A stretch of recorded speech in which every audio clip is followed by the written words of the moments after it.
Hi friends, இந்த video நம்ம என்ன பார்க்க போகிறோம்னா எப்படி ஆம்லா ஜூஸ் போடுறது தான்.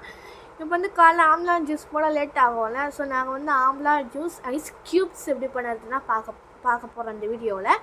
வாங்க எப்படி செய்கிறது பார்ப்போம். உள்ள தேவையான பொருட்கள் என்னென்னா இஞ்சி,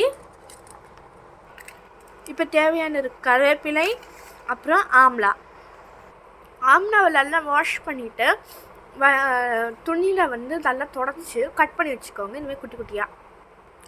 இப்போ ஒரு ஜாலில் கொஞ்சோண்டு கல்லுப்பு போட்டுட்டு இப்போ நம்ம கருவேப்பிலை போட்டுக்கலாம். இப்போ இஞ்சி, நெல்லிக்காய். இப்போ நாங்கள் அது எல்லாத்தையும் வந்து நல்லா அரைச்சிட்டோம். நீங்கள் என்ன பண்ணுறீங்கன்னா ஃபஸ்ட்டு ரவுண்டு போட்டு அரைக்க போது தண்ணி ஊற்றாதீங்க.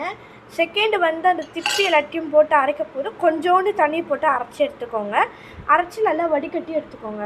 இந்த மாதிரி ஒரு ஐஸ் மோல்டு எடுத்துக்கிட்டு அதெல்லாம் வாஷ் பண்ணிவிட்டு இப்போ நம்ம வச்சுருக்க ஜூஸை வந்து இதில் ஊற்றலாம். இந்த மாதிரி எல்லா ஜூஸையும் இதில் ட்ரேயில் ஊற்றிடுங்க. ஊற்றினதுக்கப்புறம் இது ஃப்ரீசரில் கொண்டு போய் வச்சுட்டு ஐஸ் க்யூப்ஸ் ஆனதும் அப்புறம் எடுத்துடுங்க. இதை எப்படி நாங்கள் ஜூஸ் போட்டு குடிக்கிறது நெக்ஸ்ட் வீடியோவில் சொல்கிறோம். தேங்க்யூ ஃபார் வாட்சிங்.